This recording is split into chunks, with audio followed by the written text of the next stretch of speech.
রিয়া আমি মনে হয় হেরেই গেলাম। আমি আর পারতেছি না, আমার জীবনে আমি এত কষ্ট করি নাই, কিন্তু এত কষ্ট করে কিছুই হইতেছে না। দেখো, না পারতেছি বাবার পাশে দাঁড়াইতে, না পারতেছি মাকে হেল্প করতে, না পারতেছি এখানে পড়াশোনা করতে। যখন টাকা পয়সা ছিল, টাকা পয়সার এত তুচ্ছ-তাচ্ছিল্য করছি, এখন বুঝতেছি এক একটা টাকা ইনকাম করতে কতটা কষ্ট করতে হয়। সবসময় তো বাবা টাকা পাঠাতো, খরচ করতাম, কিন্তু টাকাটা কোত্থেকে আসে, কিভাবে আসে, এটা কখনো মাথায় আসতো না। তুমি তোমাকে অনেক বলছো টাকা নষ্ট না করতে, আমি না তখন বুঝি নাই টাকার মর্মটা।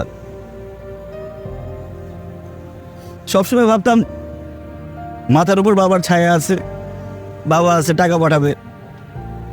আসলে একটা মানুষের জীবনে বাবার ছায়া না থাকলে তখন বোঝা যায় বাবা কি ছিল। দেখো, আমার বাবা অসুস্থ হয়ে পড়ে আছে, আমি তার পাশে কিন্তু দাঁড়াইতে পারতেছি না, আমি হেরে গেলাম। কে বলছে তুমি হেরে গেছো? তুমি হারো নাই। আমি নিজের চোখে দেখছি তুমি টাকা রোজগার করার জন্য কতটা কষ্ট করছো, দিন রাত পরিশ্রম করছো, সেটা তো আমি দেখছি। দেখো, প্রবাসী জীবনটা অনেক কষ্টের। প্রবাসে এসে টাকা রোজগার করা অনেক অনেক কষ্টের। দূর থেকে মানুষ সেটা বোঝে না। সবাই মনে করে প্রবাসীরা অনেক ভালো আছে, অনেক সুখে আছে, অনেক টাকা রোজগার করতেছে,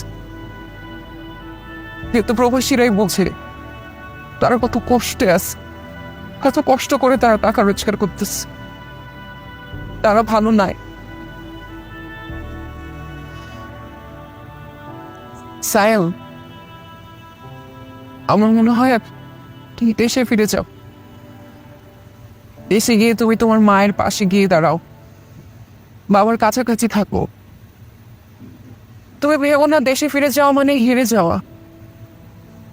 অনেকেই প্রবাসী জীবনে সফল হতে পারে না, কিন্তু তাই বলে তারা হেরে যায় না স্যার। দেশে গিয়ে নতুন করে তারা জীবনটা শুরু করতে পারে। আমার বিশ্বাস তুমি দেশে গিয়ে কিছু একটা করতে পারবা, নতুন করে শুরু করতে পারবা। তোমার জন্য আমার শুভকামনা। Thank you Riya. আসলে এই সিদ্ধান্তটা আমি নিতে পারতেছিলাম না। Thank you so much. আমি দেশে চলে যাব।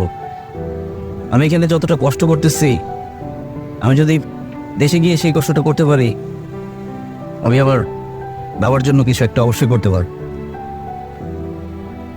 আমি হারবো না, আমি আমার জীবন যুদ্ধে হারবো না।